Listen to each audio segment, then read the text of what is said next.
ರಾಜ್ಯ ರಾಜಕೀಯದಲ್ಲಿ ಸಾಕಷ್ಟು ಬದಲಾವಣೆ ಆಗಿದೆ. ಇನ್ನೇನು ಬುಧವಾರ ಡಿ ಕೆ ಶಿವಕುಮಾರ್ ಅವರು ಪ್ರಮಾಣ ವಚನ ಸ್ವೀಕರಿಸ್ತಾರೆ. ಸೊ ಅವರು ಮುಖ್ಯಮಂತ್ರಿ ಆಗ್ತಾ ಇದ್ದಾರೆ. ಮುಖ್ಯಮಂತ್ರಿ ಅವರು ಆಗ್ತಾರೆ, ಆದರೆ ಅವರ ಜೊತೆ ಹೆಚ್ಚು ಕಮ್ಮಿ ಒಂದು 14 ಜನ ಸಚಿವರು ಕೂಡ ಪ್ರಮಾಣ ವಚನವನ್ನು ಸ್ವೀಕಾರ ಮಾಡ್ತಾರೆ ಅನ್ನೋ ಮಾಹಿತಿ ಕೂಡ ಸಿಗ್ತಾ ಇದೆ. ಅದರ ಜೊತೆಗೆ ಯಾರೆಲ್ಲ ಶಾಸಕರು ಈಗ ಮತ್ತೆ ಮಿನಿಸ್ಟರ್ ಆಗ್ತಾರೆ, ಆಮೇಲೆ ಹಳೆಯ ಶಾಸಕರಿಗೂ ಕೂಡ, ಹಳೆಯ ಮಿನಿಸ್ಟರ್ ಆಗಿದ್ದರಿಗೂ ಕೂಡ ಈಗ ಮತ್ತೆ ಸಚಿವ ಸ್ಥಾನ ಒಲಿದು ಬರುತ್ತಾ ಅನ್ನೋ ಪ್ರಶ್ನೆಗಳು ಕೂಡ ಇದ್ವು. ಏನೇ ಇದ್ದರೂ ಕೂಡ ಈಗ ಒಂದಷ್ಟು ಬದಲಾವಣೆಗಳಂತೂ ಆಗೇ ಆಗ್ತವೆ. ಯಾಕಂದರೆ ಸಿದ್ದರಾಮಯ್ಯ ಅವರು ಇದ್ದಾಗ ಅವರ ಸಂಪುಟ ಸಚಿವ ಸ್ಥಾನದಲ್ಲಿ ಯಾರೆಲ್ಲ ಇದ್ದರು ಅವ್ರಿಗೆ ಅಷ್ಟ್ರಿಗೂ ಈಗ ಸಚಿವ ಸ್ಥಾನ ಸಿಗುತ್ತಾ ಅನ್ನೋದು ಒಂದಿಷ್ಟು ಡೌಟ್ ಆಗಿದೆ. ಆದರೂ ಕೂಡ ಒಂದಿಷ್ಟು ಹಿಂದೆ ಮುಂದೆ ನಿಂತ್ಕೊಂಡು ಎಲ್ಲರೂ ಕೂಡ ಖಾತೆಯನ್ನು ಪಡ್ಕೊಳ್ಬೇಕು, ನಮಗೂ ಕೂಡ ಸಚಿವ ಸ್ಥಾನ ಸಿಗಬೇಕು ಅನ್ನೋ ತೆರೆಮರೆ ಕಸರತ್ತನ್ನು ನಡೆಸ್ತಾ ಇದ್ದಾರೆ. ಸದ್ಯಕ್ಕೆ ಹೇಳೋದಾದರೆ ಈಗ ಮೈಸೂರು, ಹಳೆಯ ಮೈಸೂರು ಭಾಗದಲ್ಲಿ ಯಾರೆಲ್ಲ ಮಿನಿಸ್ಟ್ರುಗಳಿದ್ದಾರೆ, ಯಾರೆಲ್ಲ ಮಿನಿಸ್ಟ್ರುಗಳು, ಹೊಸ ಮಿನಿಸ್ಟ್ರುಗಳು ಬರ್ತಾರೆ, ಒಂದಷ್ಟು ಹೊಸಬ್ರಿಗೂ ಕೂಡ ಅವಕಾಶ ಸಿಗುತ್ತಾ ಅನ್ನೋ ಚರ್ಚೆಗಳು ನಡೀತಾ ಇದೆ. ಸೊ ಓಲ್ಡ್ ಮೈಸೂರು ವಿಚಾರವನ್ನು ಈಗ ಮಾತಾಡೋದೇ ಆದರೆ, ಸೊ ಮೊದಲಿಗೆ ಹಾಸನ ಜಿಲ್ಲೆಯನ್ನು ತಗೊಳ್ಳೋಣ. ಹಾಸನ ಜಿಲ್ಲೆಯಲ್ಲಿ ಪ್ರಹ್ಲಾದ್, ನಿಮಗೆ ಗೊತ್ತಿದ್ದಂಗೆ ಕೃಷ್ಣ ಬೈರೇಗೌಡರು ಅವರು ಇನ್ಚಾರ್ಜ್ ಮಿನಿಸ್ಟರ್ ಆಗಿದ್ದರು. ಸೊ ಅದಕ್ಕೂ ಮೊದಲು ರಾಜಣ್ಣ ಕೂಡ ಇದ್ದರು. ಅದು ರಾಜಣ್ಣ ನಂತರ ಕೃಷ್ಣ ಬೈರೇಗೌಡ ಬಂದರು. ಈಗ ಕೃಷ್ಣ ಬೈರೇಗೌಡ ಅವರು ಇಲ್ಲ ಈಗ ಅಲ್ಲಿ ಸದ್ಯಕ್ಕೆ. ಆಗ ನೋಡಿದ್ರೆ ಈಗ ಅಲ್ಲಿ ಯಾವ ಮಿನಿಸ್ಟ್ರು ಕೂಡ ಇಲ್ಲ. ಈಗ ಅಲ್ಲಿ ಒಂದಷ್ಟು ಮಿನಿಸ್ಟ್ರು ಆಗಲಿಕ್ಕೆ ಸಾಧ್ಯತೆ ಇದೆ. ಯಾರೆಲ್ಲ ಬರ್ಬೋದು ನಿಮ್ಮ ಅನಿಸಿಕೆ ಪ್ರಕಾರ? ಯಾಕಂದರೆ ಸಾಕಷ್ಟು ವಿಚಾರಗಳು ಈಗ ನಡೀತಾ ಇದೆ ಹಾಸನ ಜಿಲ್ಲೆಯಲ್ಲಿ. ಸರ್, ಈಗ ಈ ಹೇಳ್ತಾರಲ್ಲ, ಹಳೆ ಬೇರು ಹೊಸ ಚಿಗುರು ಕೂಡಿದರೆ ಮರ ಸೊಬಗು ಅಂತ. ಸೊ ಈ ಲೆಕ್ಕದಲ್ಲಿ ನೋಡ್ಬೇಕಾದ್ರೆ ಹಳಬರನ್ನು ಇಟ್ಕೊಳ್ತಾರೆ, ಜೊತೆಗೆ ಹೊಸಬ್ರನ್ನು ತಗೊಳ್ತಾರೆ. ಓಕೆ. ಸೊ ಹೊಸಬ್ರು ಅಂದ್ರೆ ಹಾಸನದ ಜಿಲ್ಲೆ ವಿಚಾರದಲ್ಲಿ ನೋಡಿದಾಗ ಶಿವಲಿಂಗೇಗೌಡ್ರೆ ಈಗ ಆಲ್ರೆಡಿ ಅವರೆಲ್ಲ ಅವಾಗಿಂದಾನು ಹೇಳ್ತಾ ಇದ್ದಾರೆ, ಯಾವಾಗ ಸಿದ್ದರಾಮಯ್ಯನವರು ರೀಶಫಲ್ ಮಾಡ್ತಾರೆ, ಸಚಿವ ಸಂಪುಟ ವಿಸ್ತರಣೆ ಮಾಡ್ತಾ ಇದ್ದಾರೆ, ಅವ್ರು ಹೇಳ್ತಾರೆ ಸಿದ್ದರಾಮಯ್ಯನವರನ್ನ ಸಂಪುಟಕ್ಕೆ ತಗೊಳ್ತೀನಿ ಅಂತ ಹೇಳಿದ್ದಾರೆ, ನಾನು ಮಂತ್ರಿ ಆಗ್ತೀನಿ ಅನ್ನೋ ಮಾತನ್ನ ಶಿವಲಿಂಗೇಗೌಡರು ಸಾರಿ ಹೇಳ್ತಾ ಇದ್ದಾರೆ. ಸೊ ಈಗ ಅವ್ರಿಗೆ ಮೋಸ್ಟ್ಲಿ ಅದೃಷ್ಟ ಅಲ್ಲ, 3 ಸರಿ ಆಗಿದ್ದಾರೆ ಎಮ್ ಎಲ್ ಎ. ಆಮೇಲೆ ಹಿರಿಯ ನಾಯಕರು ಕೂಡ. ಪ್ಲಸ್ ಅವ್ರಿಗೆ JDS ಇಂದ ಕಾಂಗ್ರೆಸ್ಗೆ ಕರೆತರುವಾಗಲೇ ಒಂದು ಆಫರ್ ಲೆಕ್ಕದಲ್ಲೇ ಕೊಟ್ಟಿದ್ರು, ಬಂದ್ರೆ ಮಂತ್ರಿಗಿರಿ ಹೇಳಿದ್ರು. ಸೊ ಹೀಗಾಗಿ ಹಾಸನದಲ್ಲಿ ಶಿವಲಿಂಗೇಗೌಡ್ರೆ ಇನ್ ಮುಂದೆ ಏನ್ ದರ್ಬಾರ್ ನಡೆಸಬಹುದು ಅನ್ಸುತ್ತೆ. ಖಂಡಿತ ನೀವು ಹೇಳ್ದಂಗೆ. ಈಗ ಕೃಷ್ಣ ಬೈರೇಗೌಡರು ಇಲ್ಲ ಅಂತಂದ್ಮೇಲೆ ಅಲ್ಲಿ ಯಾರಿದ್ದಾರೆ ಎಲ್ಲ ನಾಯಕರನ್ನು ನೋಡಿಸಿದರೆ, ಸೊ ಶಿವಲಿಂಗೇಗೌಡರು ಅಲ್ಲಿ ಮೊದಲ ಪಂಕ್ತಿಯಲ್ಲಿ ಅವ್ರ ಹೆಸರು ಕೇಳಿ ಬರ್ತಾ ಇದೆ. ಸೊ ಶಿವಲಿಂಗೇಗೌಡರಿಗೆ ಆ ಚಾನ್ಸಸ್ಸು ಇದೆ ಅಂತಲೇ ಹೇಳ್ಬೋದು. ಇನ್ನು ಮಂಡ್ಯ ವಿಚಾರಕ್ಕೆ ಬರೋಣ. ಮಂಡ್ಯ ವಿಚಾರಕ್ಕೆ ಬಂದರೆ ಈಗ ಚಲುವರಾಯಸ್ವಾಮಿ ಅಲ್ಲಿ ಕೃಷಿ ಸಚಿವರು. ಎಲ್ಲೋ ಒಂದು ಕಡೆಗೆ ಅವರು ಚಲುವರಾಯಸ್ವಾಮಿ ಅಂದ ತಕ್ಷಣ JDS ಒಂದು ಟ್ವೀಟ್ ಮಾಡಿದೆ, ನೀವು ಅದನ್ನು ಕೂಡ ಗಮನಿಸಿದಿರಿ. ಯಾವಾಗ JDS ಬಗ್ಗೆ, ದೇವೇಗೌಡರ ಬಗ್ಗೆ ಚಲುವರಾಯಸ್ವಾಮಿ ಅವರು ನಿನ್ನೆ ಒಂದು ಹೇಳಿಕೆ ಕೊಡ್ತಾರೆ. ಆ ಹೇಳಿಕೆ ಕೊಟ್ಟಿದ್ದು ಭುಗಿಲೆದ್ದೇಳುತ್ತೆ. ಸೊ ಒಂದು ಟ್ವೀಟ್ ಕೂಡ ಮಾಡ್ತಾರೆ JDS ಇವತ್ತು. ಏನು ಅಂತಂದರೆ, ಚಲುವರಾಯಸ್ವಾಮಿ ಅವರಿಗೆ ಎಲ್ಲೋ ಒಂದು ಕಡೆಗೆ ತಮ್ಮ ಖಾತೆಯನ್ನು ಕಳೆದುಕೊಳ್ಳುವಂತಹ ಭೀತಿ ಶುರುವಾಗಿದೆ. ಆ ಹಿನ್ನೆಲೆಯಲ್ಲಿ ಅವರು ದೇವೇಗೌಡರವರ ಫ್ಯಾಮಿಲಿ ಬಗ್ಗೆ, ದೇವೇಗೌಡರು ಮತ್ತು JDS ಬಗ್ಗೆ ಮಾತಾಡಿದರೆ ಅವರಿಗೆ ಆ ಸ್ಥಾನನ ಉಳಿಸ್ಕೋಬಹುದು, ಈ ರೀತಿಯ ಒಂದು ಟ್ವೀಟ್ ಮಾಡಿ ಅವರಿಗೆ ಕಳಿಸಿದ್ದಾರೆ. ಅಂದರೆ ಚಲುವರಾಯಸ್ವಾಮಿಯ ಹಿಂದಿನ ಒಂದಿಷ್ಟು ಹಳೆಯ ನೆನಪುಗಳನ್ನು ಮೆಲುಕು ಹಾಕುವಂಥ ಒಂದು ಟ್ವೀಟ್ ಅದು. ಸೊ ಚಲುವರಾಯಸ್ವಾಮಿ ಇದ್ದಾರೆ ಸದ್ಯಕ್ಕೆ ಮಂಡ್ಯ. ಎಲ್ಲ ಒಂದು ಕಡೆ ನರೇಂದ್ರ ಸ್ವಾಮಿ ಅವರ ಹೆಸರು ಕೇಳಿ ಬರ್ತಾ ಇದೆ ಅಲ್ಲಿ. ನರೇಂದ್ರ ಸ್ವಾಮಿ ಅದೇ ಮಾಲಿನ್ಯ ನಿಯಂತ್ರಣ ಮಂಡಳಿ ಅಧ್ಯಕ್ಷರಾಗಿದ್ರು. ಹೌದು. ಸೊ ಅವ್ರಿಗೂ ಚಾನ್ಸಸ್ ಸಿಗ್ಬೋದು ಅನ್ಸುತ್ತೆ ಸರ್.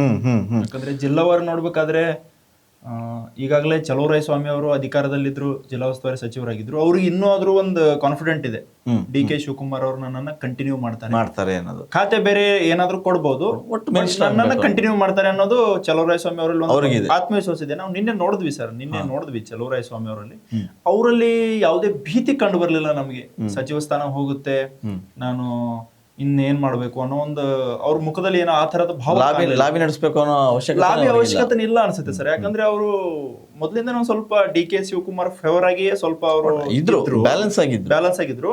ಬಟ್ ಈಗ ಫುಲ್ ಅವ್ರಿಗೆ ಇದಾಯ್ತಲ್ಲ, ಅವ್ರು ಫಸ್ಟ್ ಆಗಿ ಹೇಳ್ತಾ ಇದ್ರು DK ಶಿವಕುಮಾರ್ CM ಆಗ್ತಾರೆ ಅನ್ನೋ ನಿಟ್ಟಿನಲ್ಲಿ. ಇನ್ನು ರವಿ ಗಾಣಿಗ ಇದ್ದಾರೆ, ಅವರು ಇದ್ದಾರೆ ಸರ್. ಅವರು DK ಶಿವಕುಮಾರ್ ಅವರ ಫುಲ್ ಡಿಫೆಂಡರ್. ಅಂದ್ರೆ ಅವರನ್ನ ಸಮರ್ಥನೆ ಮಾಡ್ಕೊಳ್ಳೋ ಒಬ್ಬ ವ್ಯಕ್ತಿ. ಡಿ ಕೆ ಶಿವಕುಮಾರ್ ಪರವಾಗಿ ಸಾಕಷ್ಟು ಕಡೆ ಬ್ಯಾಟಿಂಗ್ ಮಾಡಿದ್ದಾರೆ, ಜೊತೆಗೆ ಡಿನ್ನರ್ ಮೀಟಿಂಗ್ ಗಳನ್ನು ಸಹ ಮಾಡಿದ್ದಾರೆ, ಅದರಲ್ಲೂ ಭಾಗಿಯಾಗಿದ್ದಾರೆ. ಅವ್ರ ಹೆಸರು ಎಲ್ಲೂ ಮುನ್ನೆಲೆಗೆ ಬರ್ತಾ ಇಲ್ಲ. ಬಟ್ ಸಾಧ್ಯತೆಗಳನ್ನು ನೋಡಿದಾಗ ಸರ್ ಇಲ್ಲಿ ಯಾವ್ದನ್ನು ತಳ್ಳಿ ಹಾಕಂಗಿಲ್ಲ. ಹೌದು. ಇನ್ನು ಮೈಸೂರು ಭಾಗದ ವಿಚಾರಕ್ಕೆ ಬಂದ್ರೆ, ಮೈಸೂರು ಭಾಗದಲ್ಲಿ ಈಗ ಸದ್ಯಕ್ಕೆ ಅಲ್ಲಿ ಮಾದೇವಪ್ಪ ಅವರೇ ಮಿನಿಸ್ಟ್ರು.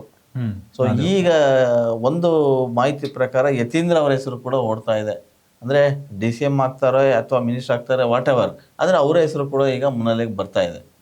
ಮೈಸೂರು ವಿಚಾರ ಅದೇ ಈಗ ಆಲ್ರೆಡಿ HC ಮಹದೇವಪ್ಪ ಇದ್ದಾರೆ ಸರ್. ಬಟ್ ಮಹದೇವಪ್ಪ ವಿಚಾರದಲ್ಲಿ ನೋಡಿದಾಗ 2024ರಲ್ಲಿ ಅವರು ಲೋಕಸಭೆ ಚುನಾವಣೆ ಸ್ಪರ್ಧೆ ಮಾಡಬೇಕಿತ್ತು. ಸೊ ಹೀಗಾಗಿ 23 ಟಿಕೆಟ್ ಅವ್ರಿಗೆ ತಪ್ಪೋ ಚಾನ್ಸಸ್ ಇತ್ತು. ಆದ್ರೂ ಸಹ ಅವರು ಕಾನ್ಫಿಡೆಂಟ್ ಆಗಿ ಗೆದ್ರು. 24ರಲ್ಲಿ ಅವ್ರ ಮಗನಿಗೆ ಚಾನ್ಸ್ ಕೊಟ್ರು. ಹೌದು, ಸುನಿಲ್ ಬೋಸ್ ಅವರಿಗೆ. ಸೊ ಹೀಗಾಗಿ ಮಹದೇವಪ್ಪನವರಿಗೆ ಸಾಧ್ಯತೆಗಳು ಕಡಿಮೆ ಅನ್ಸುತ್ತೆ ಸರ್. ಅಂದ್ರೆ ಈಗ ಯಾಕಂದ್ರೆ ಅವರು ಸಿದ್ದರಾಮಯ್ಯ ಬಣದಲ್ಲಿ ಅತ್ಯಂತ ಆಪ್ತರಲ್ಲಿ ಗುರುತಿಸಿಕೊಂಡಿದ್ರು. ಹಾಗಾಗಿ ಸಿದ್ದರಾಮಯ್ಯನವರು ಇದ್ರಂತ ಒಂದ್ ಸ್ವಲ್ಪ ಆಶೀರ್ವಾದ, ಕೃಪಾ ಕಟಾಕ್ಷ ಇದ್ದೇ ಇರುತ್ತೆ. ಈಗ ಎಲ್ಲ ಒಂದ್ ಕಡೆ ಸನ್ನಿವೇಶ ಬದಲಾಗಿದೆ. ಹೌದೌದು, ಯತೀಂದ್ರ ಅವರ ಹೆಸರು ಕೇಳಿ ಬರ್ತಾ ಇರೋದ್ರಿಂದ ಎಲ್ಲೋ ಅವರಿಗೆ ಒಂದ್ ಸ್ವಲ್ಪ ಹಿನ್ನಡೆ ಆಗ್ಬೋದೇನೋ ಗೊತ್ತಿಲ್ಲ. ಆದ್ರೆ ಅದ್ರ ಜೊತೆಗೆ ತನ್ವೀರ್ ಸೇಠ್ ಅವರು ಕೂಡ ಒಂದು ವಾಯ್ಸ್ ಮಾಡಿದ್ದಾರೆ. ಅವರು ಇದೆ ಸರ್, ಅದೊಂದು ಬೇಡಿಕೆ ಇದೆ. ಅಲ್ಪಸಂಖ್ಯಾತರ ಕೋಟಾದಲ್ಲಿ ತನ್ವೀರ್ ಸೇಠ್ ಅವರು, ಯಾಕಂದ್ರೆ ಅವರು ಹಿಂದೆ ಶಿಕ್ಷಣ ಸಚಿವರಾಗಿ ಕೆಲಸನೂ ಮಾಡಿದ್ದಾರೆ ತನ್ವೀರ್ ಸೇಠ್ ಅವರು. ಹೌದು. ಸೊ ಹೀಗಾಗಿ ಅವರಿಗೂ ಒಂದು ಅವಕಾಶ ಸಿಗುವ ಸಾಧ್ಯತೆಗಳು ಇರುವಂತದ್ದು. ಆದ್ರೆ ಮುಖ್ಯವಾಗಿ ಮೈಸೂರು ವಿಚಾರದಲ್ಲಿ ನೋಡ್ಬೇಕಾದ್ರೆ ಸರ್, ಸ್ವಲ್ಪ ಸಿದ್ದರಾಮಯ್ಯನವರು ಇದರಲ್ಲಿ ಇಂಟ್ರೆಸ್ಟ್ ತೋರಿಸಲೇಬೇಕಾಗುತ್ತೆ, ತೋರಿಸ್ತಾರೆ. ಮೈಸೂರು ವಿಚಾರದಲ್ಲಿ ಸ್ವಲ್ಪ ಹೀಗೆ ಅಂತ ನಾವು ಹೇಳಕ್ ಕಷ್ಟ ಆಗುತ್ತೆ ಸರ್. ಆದ್ರೂ ಕೂಡ ಮಾದೇವಪ್ಪನ್ ಬಿಟ್ಕೊಡಕ್ ಆಗಲ್ಲ. ಬಟ್ ಎಲ್ಲೂ ಹೆಸರು ಮುನ್ನೆಲೆಗೆ ಬರ್ತಾ ಇಲ್ಲ ಸರ್ ಸದ್ಯದಲ್ಲಿ ನೋಡ್ಬೇಕಾದ್ರೆ. ಇನ್ನ ನಾವು ಕೋಲಾರ ಭಾಗಕ್ಕೆ ಬಂದ್ರೆ, ಹಳ ಮೈಸೂರಿನ ಕೋಲಾರ ಭಾಗಕ್ಕೆ ಬಂದ್ರೆ, ಅಲ್ಲಿ ಈಗ ಸದ್ಯಕ್ಕೆ ಅಲ್ಲಿ ಮಿನಿಸ್ಟರ್ ಯಾರು ಮುನಿಯಪ್ಪ ಅವರು ಇದ್ದಾರೆ. ಮುನಿಯಪ್ಪ ಅವರು ಮೊನ್ನೆ ಕೂಡ ಅದನ್ನೇ ಹೇಳ್ತಾ ಇದ್ದಿದ್ದು, ನಮಗೂ ಕೂಡ ಒಂದು ಅವಕಾಶ ಕೊಡಬೇಕು ಅನ್ನೋದು. ಅಂದರೆ ಅವರು ಮತ್ತೆ ಅದನ್ನು ಮುಂದುವರಿಸ್ಬೇಕಂತ ತರಾತುರಿಯಲ್ಲಿ ಇದ್ದಾರೆ. ಆದರೆ ಕೂಡ ನಮ್ಮ ಮಗಳಿಗೆ ಕೊಟ್ಟರು ಕೂಡ ಅದು ಸಂತೋಷ ಅನ್ನೋ ಮಾತನ್ನು ಹೇಳಿದರು ರೂಪಾ ಶಶಿಧರ್ ಅವರಿಗೆ. ಸೊ ಅಲ್ಲಿ ಕಾಂಪಿಟೇಟರ್ ಯಾರು ಇಲ್ಲ ಅನ್ಸುತ್ತೆ ಭಾಷೆ ಸರ್. ಕೋಲಾರ ವಿಚಾರದಲ್ಲಿ ಕಾಂಪಿಟೇಟರ್ ಇಲ್ವೇ ಇಲ್ಲ ಸರ್. ಈಗ ಮುನಿಯಪ್ಪ ಅವರು ಫಸ್ಟ್ ಅವತ್ತೇ ಹೇಳಿದ್ರು, ರೂಪಕಲಾ ಶಶಿಧರ್ ಅವರನ್ನ ತಗೊಳ್ತೀನಿ ಅಂದ್ರೆ ನಾನು ಇವತ್ತೇ ರಿಸೈನ್ ಮಾಡ್ತೀನಿ, ಅವರನ್ನ ಮಂತ್ರಿ ಮಾಡಿ ಅನ್ನೋ ನಿಟ್ಟಿನಲ್ಲಿ. ಅವರಾದ್ರೂ ನಾನೇ ಆದ್ರೆ ಎರಡು ಒಂದೇ. ಹೌದು. ಸೊ ಈ ಧೋರಣೆಯಿಂದ ಮುನಿಯಪ್ಪ ಅವ್ರು ಈಗ ಅಲ್ಲದ್ರು ಸರ್ ಮೋಸ್ಟ್ಲಿ ರೂಪಕಲಾ ಶಶಿಧರ್ ಇನ್ನಾದ್ರೆ ಅವ್ರು ಮೋಸ್ಟ್ಲಿ ಔಟ್ ಆಗಬಹುದು, ಅವರು ಅದರಿಂದ ಹಿಂದೆ ಸರಿಬಹುದು. ಬಟ್ ಮುನಿಯಪ್ಪ ಅವ್ರ ವಿಚಾರದಲ್ಲಿ ನೋಡ್ಬೇಕಾದ್ರೆ ಅವರು ಒಂದ್ ಸ್ವಲ್ಪ ದಲಿತ ಸಮುದಾಯ ಅಂದ ತಕ್ಷಣ ಸರ್ DCM ಲೆವೆಲ್ ಅಲ್ಲಿ ಅವರು ಸ್ಟ್ರಾಂಗ್ ಮಾಡಬಹುದು. ಯಾಕಂದ್ರೆ ಅವರು ಅನುಭವಿ ರಾಜಕಾರಣಿ ಸರ್. ಸ್ವಲ್ಪ ಹಿರಿಯ ಕೇಂದ್ರ ಸಚಿವರಾಗಿದ್ರು, ಅನುಭವ ಇದೆ, ರಾಜ್ಯವನ್ನ ಪ್ರತಿನಿಧಿಸಿದ್ರು. ಸೊ ಹೀಗಾಗಿ ಇಂಥ ಹಿರಿಯರ ವಿಚಾರದಲ್ಲಿ DK ಶಿವಕುಮಾರ್ ಕೂಡ ಒಂದ್ ಸ್ವಲ್ಪ ಆಸಕ್ತಿ ತೋರಿಸ್ತಾರೆ ಅನ್ಸುತ್ತೆ ಸರ್. ಯಾಕಂದ್ರೆ ಅವರ ಸಂಪುಟದಲ್ಲಿ ಹಿರಿಯರು ಬೇಕು, ಅನುಭವಿಗಳು ಬೇಕು, ಮಾರ್ಗದರ್ಶನ ನೀಡೋರು ಬೇಕು. ಈಗಾಗಲೇ ಕೊಟ್ಟಂತ ಖಾತೆಯನ್ನು ಕೂಡ ಸಮರ್ಪಕವಾಗಿ ನಿಭಾಯಿಸಿದ್ದಾರೆ. ಅನುಭವ ಇದೆ ಸರ್. ಖಾತೆ ನಿಭಾಯಿಸೋದ್ರಲ್ಲಿ ಕೇಂದ್ರ ಸಚಿವರಾಗಿ ಖಾತೆ ನಿಭಾಯಿಸಿದ್ದಾರೆ, ರಾಜ್ಯದಲ್ಲಿ ನಿಭಾಯಿಸೋಕೆ ಏನ್ ಕಷ್ಟ ಅನ್ನೋದು ಮಾತು ಬರುತ್ತೆ. ಕರೆಕ್ಟ್. ಅಂದ್ರೆ ಮಗಳಿಗಿಲ್ಲ ಅಂದ್ರೆ ನಮಗೆ ಇದ್ದೇ ಇರುತ್ತೆ ಅನ್ನೋದು ಲೆಕ್ಕಾಚಾರಗಳು. ಸೊ ಒಂದ್ ವೇಳೆ ನನ್ನನ್ನ ನೀವು ಡಿಸ್ಟರ್ಬ್ ಮಾಡಿದ್ರು ಮಗಳಿಗೆ ಕೊಡ್ಬೇಕು ಅನ್ನೋದು ಒಂದು ಒತ್ತಾಯ ಅಂತೂ ಇದ್ದೇ ಇರುತ್ತೆ. ಅವ್ರು ರೂಪಕಲಾ ಶಶಿಧರ್ ಅವ್ರ ಹೆಸರು ಈಗ ಆಗ್ಲೇ KGF ಶಾಸಕಿ ಅವ್ರದ್ದು ಹೆಸರು ಮುನ್ನೆಲೆಗೆ ಬರ್ತಾ ಇರುವಂತದ್ದು. ಕರೆಕ್ಟ್. ಇನ್ನು ಚಿಕ್ಕಬಳ್ಳಾಪುರ ವಿಚಾರಕ್ಕೆ ಬಂದ್ರೆ ಅಲ್ಲಿ MC ಸುಧಾಕರ್ ಅವ್ರೆ ಈಗ ಅಲ್ಲೇ, ಯಾಕಂದ್ರೆ ಈಗ ಆಲ್ರೆಡಿ ಉನ್ನತ ಶಿಕ್ಷಣ ಸಚಿವರಾಗಿದ್ದಾರೆ. ಅವರ ಖಾತೆಯಲ್ಲಿ ಸಮರ್ಪಕವಾಗಿ ಕಾರ್ಯನಿರ್ವಹಿಸ್ತಿದ್ದಾರೆ. ಅಂದ್ರೆ ಅದನ್ನ ಒಳ್ಳೆ ಕೆಲಸ ಮಾಡಿದ್ದಾರೆ. ಬಟ್ ನಿನ್ನೆ ಅವ್ರು ನೋಡಿದ್ರೆ ನಿನ್ನೆ ಸನ್ನಿವೇಶ ಸ್ವಲ್ಪ ಭಾವುಕರಾಗಿ ಸಿದ್ದರಾಮಯ್ಯನವರನ್ನ ಅವರ ಆಡಳಿತ ಕಾರ್ಯವನ್ನ ಇದನ್ನ ಮಾಡಿ. ಸೊ ಈ ಎಲ್ಲ ವಿಚಾರದ ನೋಡಿದಾಗ ಅಲ್ಟಿಮೇಟ್ಲಿ ಚಿಕ್ಕಬಳ್ಳಾಪುರದಲ್ಲಿ ದೇರ್ ಇಸ್ ನೋ ಆಪ್ಷನ್ ಅನ್ನೋ ಲೆಕ್ಕಾಚಾರ. ಶರತ್ ಬಚ್ಚೇಗೌಡ ಯಾಕಂದ್ರೆ ಒಂದೇ ಸಮುದಾಯ. ಸೊ ಎಲ್ಲ ಒಂದ್ ಕಡೆ ರಿಷಬ್ ಆದ್ರೂ ಅವ್ರಿಗೂ ಕೂಡ ಒಂದಿದೆ, ಅವರು ಕೂಡ ಪತ್ರ ಬರೆದಿದ್ದಾರೆ ಅನ್ನೋ ಸುದ್ದಿ ಕೂಡ ಇದೆ ರಾಹುಲ್ ಗಾಂಧಿ ಅವರಿಗೆ. ಶರತ್ ಬಚ್ಚೇಗೌಡರನ್ನ ಮ್ಯಾಕ್ಸಿಮಮ್ ತಗೊಳ್ಬಹುದು ಸರ್. ಶರತ್ ಬಚ್ಚೇಗೌಡ ಯಾಕಂದ್ರೆ ಸ್ವಲ್ಪ ಯೂತ್ ಕಾಂಗ್ರೆಸ್ ಬ್ಯಾಕ್ ಗ್ರೌಂಡ್ ಅನ್ಸುತ್ತೆ, ಜೊತೆಗೆ DK ಶಿವಕುಮಾರ್ ಆಪ್ತ ವಲಯದಲ್ಲಿ, ಈ DK ಶಿವಕುಮಾರ್ ಯುವ ಸಮೂಹ ಏನಿದೆಯಲ್ಲ ಸರ್, ಅವರು ಆಪ್ತ ವಲಯದಲ್ಲಿ ಗುರುತಿಸಿಕೊಂಡಿರೋರು. ಸೊ ಶರತ್ ಬಚ್ಚೇಗೌಡರು ಒಂದ್ ಸ್ವಲ್ಪ ವೆಲ್ ನಾಲೆಜ್ ಪರ್ಸನ್ ಅನ್ಸುತ್ತೆ. ಸೊ ಇಂಥವ್ರನ್ನ ಕ್ಯಾಬಿನೆಟ್ಗೆ DK ಶಿವಕುಮಾರ್ ಸೇರಿಸ್ಕೊಳ್ತಾರೆ. ಹೊಸ ಮುಖ, ಯುವ ಮುಖ. Correct. So already DK Shivakumar ಫಾರ್ಮುಲಾನೇ ಇದೆ, 50 ವರ್ಷದವ್ರು ಒಳಗಿನವ್ರಿಗೆ ನಾನು ಜಾಸ್ತಿ ಪ್ರಿಫರೆನ್ಸ್ ಅನ್ನೋದು ಕೊಡ್ತೀನಿ ಅಂತ ಹೇಳಿದ್ದಾರೆ. ಸೊ ಇದು ಕೂಡ ಒಂದೊಂದು ಚಾನ್ಸ್ ಸಿಗ್ಬಹುದೇನೋ ಗೊತ್ತಿಲ್ಲ. ಬಟ್ ಎಲ್ಲದಕ್ಕೂ ಬುಧವಾರ ಒಂದು ನಿರ್ಧಾರ ಬೀಳುತ್ತೆ ಸರ್. ಖಂಡಿತ. ಇನ್ನು ಚಾಮರಾಜನಗರ ವಿಚಾರಕ್ಕೆ ಬಂದ್ರೆ ಅಲ್ಲಿ ಈಗ ಒಂದ್ ಸ್ವಲ್ಪ ಹೆಸರುಗಳು, ಪುಟ್ಟರಂಗ ಶೆಟ್ಟಿ ಅವರ ಹೆಸರು ಕೇಳಿ ಬರ್ತಾ ಇದೆ. ಅವರು ಉಪಾರ ಸಮುದಾಯದವರು. ಸೊ ಅವರು ಕೂಡ ಸೀನಿಯಾರಿಟಿನ ನೋಡಿ ಪರಿಗಣಿಸ್ಬೋದು ಅನ್ನೋ ಒಂದು ಹೆಸರು ಬರ್ತಾ ಇದೆ. ಈಗ ಮಾದೇವಪ್ಪ ಅವರ ಮಗ ಅಲ್ಲಿ ಇರೋದು ಅಲ್ವಾ. ಸೊ ಬೇರೆ ಬೇರೆ ವಿಚಾರಗಳಲ್ಲಿ ನೋಡಿದ್ರೆ ಪುಟ್ಟರಂಗ ಶೆಟ್ಟಿ ನಮಗೂ ಒಂದು ಅವಕಾಶ ಕೊಡಿ ಅನ್ನೋ ವಾಯ್ಸ್ ಕೂಡ ಅವರಿಂದ ಬಂದಿದೆ. ಅಂದ್ರೆ ಈಗ ಪುಟ್ಟರಂಗ ಶೆಟ್ಟಿ ಸರ್ ಅವರು ಉಪ್ಪಾರ ಸಮುದಾಯ, ಹಾಂ ಒಂದು ಚಿಕ್ಕ ಸಮುದಾಯ, ಹೌದು, ಪ್ಲಸ್ ಸಾಮಾಜಿಕ ನ್ಯಾಯದ ಲೆಕ್ಕಾಚಾರದಲ್ಲಿ ನೋಡಿದಾಗ ಇಂಥ ಸಮುದಾಯಗಳನ್ನ ಎತ್ತಿ ಹಿಡಿಯೋ ಕೆಲಸನೂ ಆಗ್ಬೇಕು ಸರ್. ಸೊ ಹೀಗಾಗಿ ಅವ್ರ ಬೇಡಿಕೆ ಇರ್ತಾ ಇರೋದು ಅದೇ, 3 ಬಾರಿ ಶಾಸಕನಾಗಿದ್ದೀನಿ, ಸೊ ನನ್ನ ಹಿರಿತನಕ್ಕೆ ನೀವು ಗೌರವ ಕೊಡಬೇಕು ಅನ್ನೋ ನಿಟ್ಟಿನಲ್ಲಿ ಅವರು ಸಹ ಮಂತ್ರಿಗಿರಿ ಒಂದು ಬೇಡಿಕೆ ಇಟ್ಟಿದ್ದಾರೆ. ತಪ್ಪಿಲ್ಲ. ಸೊ ಮ್ಯಾಕ್ಸಿಮಮ್ ಆಗೋ ಚಾನ್ಸಸ್ ಇದೆ ಅನ್ಸುತ್ತೆ ಸರ್. ಯಾಕಂದ್ರೆ ಸಿದ್ದರಾಮಯ್ಯನವರು ಒಂದ್ ಸ್ವಲ್ಪ ಮನಸ್ಸು ಮಾಡಿದ್ರೆ ಪುಟ್ಟರಂಗ ಶೆಟ್ಟಿ ಏನ್ ಒಳಗಡೆ ಕರ್ಕೊಳ್ಳೋದು ದೊಡ್ಡ ವಿಚಾರ ಅಲ್ಲ ಅನ್ಸುತ್ತೆ. ಬಟ್ ಅದು ನೋಡ್ಬೇಕಾದ್ರೆ ಸರ್, ಮೈಸೂರು ಪ್ಲಸ್ ಚಾಮರಾಜನಗರ ಎರಡೂ ಲೆಕ್ಕಾಚಾರ ನೋಡಿದ್ರೆ ಇದು ಅಂಡರ್ ಕಂಟ್ರೋಲ್ ಸಿದ್ದರಾಮಯ್ಯನೇ. ಕರೆಕ್ಟ್. ಆ ಭಾಗದ ಹಳೆ ಮೈಸೂರು ಎಲ್ಲ ಬಂದಾಗ ಬಿಟ್ಕೊಡಕ್ಕಾಗಲ್ಲ ಸರ್. ಅವರು ಈಗ ನಿಕಟಪೂರ್ವ ಸಿಎಂ ಆಗ್ಲಿ ಮಾಜಿ ಸಿಎಂ ಆಗ್ಲಿ ಆ ಒಂದು ಹಿಡಿತ ಅನ್ನೋದು ಇರುತ್ತಲ್ಲ ಸರ್, ಅವ್ರ ಪಕ್ಷದಲ್ಲಿ ಹಿಡಿತ ಇರುತ್ತೆ. ಹೌದು ಹೌದು. ಇನ್ನ ತುಮಕೂರು ವಿಚಾರಕ್ಕೆ ಬಂದ್ರೆ ಅಲ್ಲಿ ಈಗ ಸದ್ಯಕ್ಕೆ ಪರಮ್ ಇದ್ದಾರೆ. ಪರಮ್ ಅವ್ರಿಗೆ ಏನೋ DCM ಸ್ಥಾನ ಕೊಡಬೇಕು ಅನ್ನೋದು ನಡೀತಾ ಇದೆ. ಇಲ್ಲ ಅವರಿಗೆ ಏನೋ ಸ್ಪೀಕರ್ಗೆ ತಂದು ಕೂರಿಸ್ಬೇಕು ಅನ್ನೋದು ಕೂಡ ಕತೆ ನಡೀತಿದೆ. ಸ್ಪೀಕರ್ಗೆ ಅವರು ಒಪ್ತಾ ಇಲ್ಲ ಅನ್ನೋದು ಒಂದು ಕಡೆ ವಾದ. ಆದರೆ DCM ಅವ್ರು ಆಗ್ತಾರಾ ಇಲ್ಲ ಅದನ್ನೂ ಹೇಳೋಕ್ಕಾಗಲ್ಲ. ಅಂದರೆ DCM ವಿಚಾರಕ್ಕೆ ಬಂದರೆ 4 ಜನ ಕೊಡಬೇಕು, 3 ಜನ ಕೊಡಬೇಕು ಅನ್ನೋ ಗೊಂದಲ ಈಗ ಕಾಂಗ್ರೆಸ್ ಪಕ್ಷದಲ್ಲೇ ಇದೆ. ಸೊ ಅದರಲ್ಲೂ ಇಬ್ಬರು ದಲಿತರ ಮುಖಂಡರು ಕೂಡ DCM ಇದರಲ್ಲಿ ಚಾಲ್ತಿಯಲ್ಲಿದೆ. ಒಂದು ವೇಳೆ ಅವರು ಏನಾದರೂ ಸ್ಥಾನವನ್ನು ಬದಲಿಸಿದಾದರೆ ಅಲ್ಲಿ ಒಂದಿಷ್ಟು MLAಗಳು ಕೂಡ ಇದ್ದಾರೆ. ಎಕ್ಸಾಂಪಲ್ ಗುಬ್ಬಿ ಶಾಸಕರಿದ್ದಾರೆ, ಶ್ರೀನಿವಾಸ್ ಅವರು. ಸೊ ಅವರ ಹೆಸರು ಕೂಡ ಈಗ ಮುನ್ನೆಲೆ ಬರ್ತಾ ಇದೆ. ಇನ್ನು ಕುಣಿಗಲ್ ವಿಚಾರಕ್ಕೆ ಬಂದರೆ ಕುಣಿಗಲ್ ಅವರು ತುಂಬ ಆಪ್ತರು DK ಶಿವಕುಮಾರ್ ಅವರು. ಹಾಂ, ಅವರ ಹೆಸರು ಕೂಡ ಈಗ ಮುನ್ನೆಲೆ ಬರ್ತಾ ಇದೆ. ಸೊ ಆ ವಿಷಯ TB ಜಯಚಂದ್ರ ಅವರು ರಾಜ್ಯಸಭಾ ಇದರಲ್ಲಿ ಒಂದು ಒಳ್ಳೆ ಹುದ್ದೆನ ಪ್ರತಿನಿಧಿಯಾಗಿದ್ರು. ಹಂಗಾಗಿ ಈಗ ಮುಗಿಯೋ ಹಂತಕ್ಕೆ ಬಂದಾಗ ಅವರು ಹೆಸರು ಕೂಡ ಇದೆ. ಆದರೆ ಗೊತ್ತಿಲ್ಲ, ಈಗ ನೀವೇ ಹೇಳ್ದಂಗೆ 50 ವರ್ಷದ ಒಳಗಿರ್ತಕ್ಕಂಥ ಹೊಸ ಶಾಸಕರಿಗೆ ಮನ್ನಣೆ ಸಿಗಬೇಕು ಅನ್ನೋದು DKಶಿ ಅವರ ಯೋಜನೆ ಮತ್ತು ಯೋಚನೆ. ಹಾಗಾಗಿ ಅವರ ಬಗ್ಗೆ ಒಂದಿಷ್ಟು ಗಮನಾರ್ಹ ಅಂಶಗಳನ್ನು ಅವರು ಹೇಳ್ತಾ ಹೋಗಿದ್ರು ಹಿಂದೆನೂ ಕೂಡ. ಈ ತುಮಕೂರು ವಿಚಾರದಲ್ಲಿ ಸರ್, ಇದು ಮ್ಯಾಕ್ಸಿಮಮ್ ಪರಮೇಶ್ವರ್ ಫೇಸ್ ಅಂದ್ರೆ ದಲಿತ CM ಫೇಸ್ ಸರ್. ಹೌದು, ದಲಿತ CM ಫೇಸ್. ಈಗ ನಾವು ಈ ಒಂದು ಬದಲಾವಣೆಗೆ ಮೊದಲು ಸುದ್ದಿಗಳು ಬರ್ತಾ ಇದ್ವು, CM ಸಿದ್ದರಾಮಯ್ಯನವರು ಪರಮೇಶ್ವರ್ ಅವರ ಹೆಸರನ್ನ CM ಹುದ್ದೆಗಾಗಿ ಶಿಫಾರಸು ಮಾಡಿದ್ದಾರೆ ಅಂತ. ಮತ್ತೆ ರಾಜ್ಯದಲ್ಲಿ ನೋಡ್ಬೇಕಾದ್ರೆ ಸರ್, ದಲಿತ CM ಆಗ್ಬೇಕು ಅನ್ನೋದು ಎಲ್ಲರ ವಾದ ಇದೆ, ಎಲ್ಲ ಪಕ್ಷದಲ್ಲೂ. ಬಟ್ ಅದಕ್ಕೆ ಅವಕಾಶ ಸಿಗ್ತಾ ಇಲ್ಲ. ಈ ಒಂದು ಅವಕಾಶ ಇತ್ತು ಕಾಂಗ್ರೆಸ್ನವ್ರಿಗೆ, ಜೊತೆಗೆ ಸಿದ್ದರಾಮಯ್ಯನವ್ರಿಗೆ ಇತ್ತು. ಸಿದ್ದರಾಮಯ್ಯನವರು ಈ ಒಂದು ಕ್ರಾಂತಿ ಮಾಡಿದ್ರೆ, ದಲಿತ CM ಮಾಡಿದ್ರೆ, ಸಿದ್ದರಾಮಯ್ಯನವರು ಪುಟ್ಟಗಳ ಇತಿಹಾಸದ ಪುಟಗಳಲ್ಲಿ ಅಜರಾಮರವಾಗಿ ಉಳಿತಿದ್ರು ಸರ್. ಈ ಒಂದು ದಲಿತ CM ಕೂಗು ಅದೊಂದು ಯಾಕೋ ಆ ಸಮುದಾಯಕ್ಕೆ ಎಲ್ಲ ಒಂದ್ ಕಡೆ ಬೇಸರ ತರಿಸ್ತಾ ಹೇಳಿದ ನಿಜ. ಆದ್ರೆ ದಲಿತ ಸಮುದಾಯದಲ್ಲೇ ಎಡಬಲ ಅಂತ ಶುರುವಾಗಿದೆ, ನಿಮ್ಗೆ ಗೊತ್ತಲ್ವಾ ಆರಂಭದಿಂದ. ಈಗ ಮುನಿಯಪ್ಪ ಅವರು ಹೇಳಿದ್ರು, ಈಗ ಎಡಗೋ ಬಲಗೋ ನೀವು ಡಿಸೈಡ್ ಮಾಡಿ ಕೊಡಿ, ಇಬ್ಬರಿಗೂ ಅದನ್ನ ಅಧಿಕಾರನ ಹಂಚಬೇಕು ಅನ್ನೋ ಮಾತುಗಳು ಕೇಳ್ಬೋದು. ಅಂದರೆ ಒಂದೊಂದು ಸಮುದಾಯದಲ್ಲೇ ಎರಡೆರಡು ಆದಾಗ ಸ್ವಲ್ಪ ಕಷ್ಟ ಆಗ್ತದೆ.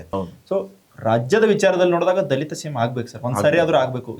ಯಾವುದೇ ಪಕ್ಷ ಆಗಲಿ, ಸಿದ್ದರಾಮಯ್ಯನಂತ ಅಹಿಂದ ನಾಯಕ, ಸಾಮಾಜಿಕ ನ್ಯಾಯದ ಹರಿಕಾರ, ಸೊ ಇಂಥವ್ರ ಅವಧಿಯಲ್ಲಿ ಇದಕ್ಕೆ ಒಂದು ನಿರೀಕ್ಷೆ ಇತ್ತು ಸರ್. ಕರೆಕ್ಟ್, ನೀವು ಹೇಳಿದ್ದು ಆಗ್ಲೇಬೇಕಾಗಿದ್ದು. ಇನ್ನು ಉಳಿದಂತೆ ರಾಮನಗರ ವಿಚಾರಕ್ಕೆ ಬಂದರೆ ಅಲ್ಲಿ ಈಗ DKಶಿ ಅವರೇ ಇರ್ತಾರೆ. ಸದ್ಯಕ್ಕೆ ಇಕ್ಬಾಲ್ ಹುಸೇನ್ ಕೂಡ ಇದ್ದಾರೆ. ಅವ್ರಿಗೆ ಬೇರೆ ಯಾವ್ದಾರ ಒಂದು ಜವಾಬ್ದಾರಿ ಕೊಡಬಹುದೇನೋ ಗೊತ್ತಿಲ್ಲ. ಯಾಕಂದ್ರೆ ಆರಂಭದಿಂದ ಫಸ್ಟ್ ವಾಯ್ಸ್ ಎತ್ತಿದ್ದೆ ಅವರು, DKಶಿ ಅವರು CM ಆಗ್ಬೇಕು, ಅವ್ರಿಗೆ ಒಂದು ಅವಕಾಶ. ನಿನ್ನೆ ಎಲ್ಲ ಸ್ಟೇಟ್ಮೆಂಟ್ ನೋಡ್ತಾ ಇದೀವಿ ಸರ್, ಅವರು ಪ್ರಮಾಣ ವಚನಕ್ಕೆ 40,000 ರಿಂದ 50,000 ಜನರನ್ನ ನಾವು ಕರೆದುಕೊಂಡು ಬರ್ತೀವಿ ಅನ್ನೋ ಹೇಳಿಕೆ. ಅಷ್ಟು ಅವರಲ್ಲಿ ಹುಮ್ಮಸ್ಸು, ಉತ್ಸಾಹ DK ಶಿವಕುಮಾರ್ CM ಆಗ್ತಾರೆ ಅನ್ನೋದು. ಅಲ್ಲ, ಆ ಬೆಳವಣಿಗೆ ನಿನ್ನೆ ತನಕ ಇತ್ತು. ಆದ್ರೆ ಇವತ್ತಿನ ಬೆಳವಣಿಗೆ ನೋಡ್ತಾ ಇದೆ. ಈಗ ಚಂದ್ರಶೇಖರ್ ಅವರು ಒಂದು ಸ್ಟೇಟ್ಮೆಂಟ್ ಕೊಟ್ಟಿದ್ದಾರೆ.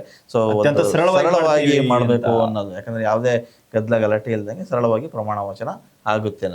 ಅದೇನೇ ಇರಲಿ, ಇದು ಹಳೆ ಮೈಸೂರು ವಿಭಾಗದ ಈ ಹಳೆ ಮೈಸೂರು ಅಂದ್ರೆ ರಾಮನಗರ ಹೇಳಿದ್ರಲ್ಲ ಸರ್, ಇನ್ನೊಬ್ರು ಶಾಸಕರು ಇದಾರೆ ಅಲ್ಲಿ, CP ಯೋಗೇಶ್ವರ್ ಅವರು. ಹೌದು, ಅವ್ರ ವಿಚಾರನ ಬಿಟ್ರೆ ಅವರೆಲ್ಲೋ ಕಳೆದು ಬಿಟ್ಟಿದ್ರ ಅನ್ನೋದೊಂದು ಗೊಂದಲ ಐತೆ. ಎಲ್ಲೋ ವಾಯ್ಸ್ ಹೇಳ್ತಿರ್ಲಿಲ್ಲ, ಇತ್ತೀಚೆಗೆ ಅವ್ರ ವಾಯ್ಸ್ ಇರ್ಲಿಲ್ಲ. ಅವರು ಸಹ ಸ್ವಲ್ಪ ತುಂಬಾ ಜಿದ್ದಾಜಿದ್ದಿನ ಇದ್ರಲ್ಲಿ ಗೆದ್ರು. ಅವರು ಗೆದ್ರು. DK Shivakumar plus DK brothers ಅವ್ರಿಗೆ ಸಪೋರ್ಟ್ ಮಾಡಿದ್ರು. ಯಾಕೋ ಇತ್ತಿತ್ತಲಾಗಿ ಅವ್ರ ವಾಯ್ಸ್ ಆಗ್ತಾ ಇಲ್ಲ ಸರ್. ಅಂದ್ರೆ ಧ್ವನಿ ಇಲ್ದಂಗ ಆಗಿಬಿಟ್ಟಿದ್ದಾರೆ ಅವರು. ಯಾವುದೇ ರೀತಿಯಾದ ಹೇಳಿಕೆ ಇಲ್ಲ. ಅಲ್ಲ, ಯಾವುದೇ ಹೇಳಿಕೆ ಇಲ್ಲದಿದ್ರು ಕೂಡ ಅವರು ಈಗ ಡಿ ಕೆ ಶಿವ ಪರವಾಗಂತೂ ಇದ್ದಾರೆ. ಬಟ್ ಇನ್ಫ್ಯಾಕ್ಟ್ ಇನ್ನೇನು ಸ್ಟೇಟ್ಮೆಂಟ್ ಕೊಟ್ಟಿರ್ಬೋದು ಅನ್ಸುತ್ತೆ, ಡಿ ಕೆ ಶಿವಕುಮಾರ್ ಸಿಎಂ ಆದ್ರೆ ನನಗೆ ಅದೇ ದೊಡ್ಡ ಖುಷಿ ಅಂತ ಹೇಳಿದ್ರು. ಅಷ್ಟೇ ಎಲ್ಲ ಒಂದ್ ಕಡೆಗೆ ಇಂಡೈರೆಕ್ಟ್ ಆಗಿ ಅವ್ರಿಗೆ ಫಾಲೋ ಮಾಡ್ತಾ ಇದಾರೆ, ಇಂಡೈರೆಕ್ಟ್ ಆಗಿ ನಮಗೆ ಏನಾದ್ರು ಅವಕಾಶ ಕೊಡಿ ಅನ್ನೋ ತರದ್ದು ಇರ್ಬೋದೇನೋ ಗೊತ್ತಿಲ್ಲ. ಇನ್ಫ್ಯಾಕ್ಟ್ ಅವರು ಸಚಿವರಾಗಿ ಕೆಲಸ ಮಾಡಿದಾರಲ್ಲ, ಆ ಹಿಂದೇನೂ ಅನುಭವ ಇದೆ. ಬಟ್ ಈಗ ಎಲ್ಲರನ್ನೂ ಕೊಡ್ತಾ ಹೋದ್ರೆ ಇರೋರಿಗೆ ಹೆಂಗ್ ಸರ್. ಈಗ ಇರೋದು ಪೋರ್ಟ್ಫೋಲಿಯೋ 35-36 ಅನ್ಸುತ್ತೆ. ಹೌದು, ಎಲ್ಲರೂ ಈಗ ಆಲ್ರೆಡಿ 40-50 ಜನ ಶಾಸಕರು ಲಾಬಿ ಮಾಡ್ತಾ ಇದ್ದಾರೆ.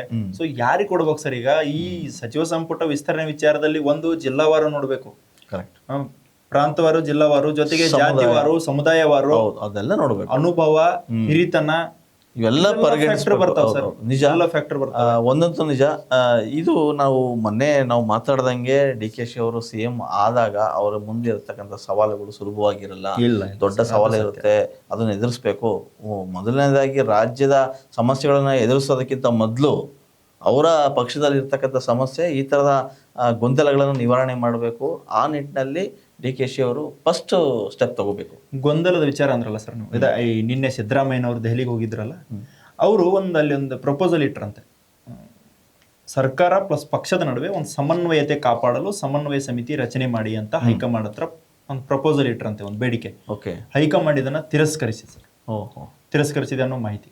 ಸೊ ಇದರಿಂದ ನೋಡಿದ್ರೆ ಟಿ ಕೆ ಶಿವಕುಮಾರ್ ಎಲ್ಲ ಒಂದ್ ಕಡೆ ಹೈಕಮಾಂಡ್ ಮಟ್ಟದಲ್ಲಿ ಪ್ರಬಲರಾಗ್ತಾ ಇದಾರೆ ಅಂತ ಒಂದು ಇದು ಪ್ರಶ್ನೆ ಇರ್ಬೋದು, ಇಲ್ಲಿ ಮೂಡುತ್ತೆ ಸರ್. ಇರ್ಬೋದು. ಯಾಕಂದ್ರೆ ಅವರು ಕೂಡ ಹೆಚ್ಚು ಕಮ್ಮಿ 4-4.5 ದಶಕ ಕಾಲಗಳಿಂದ ರಾಜಕೀಯದಲ್ಲಿದ್ದಾರೆ, ರಾಜಕಾರಣ ಮಾಡ್ಕೊಂಡ್ ಬಂದಿದ್ದಾರೆ.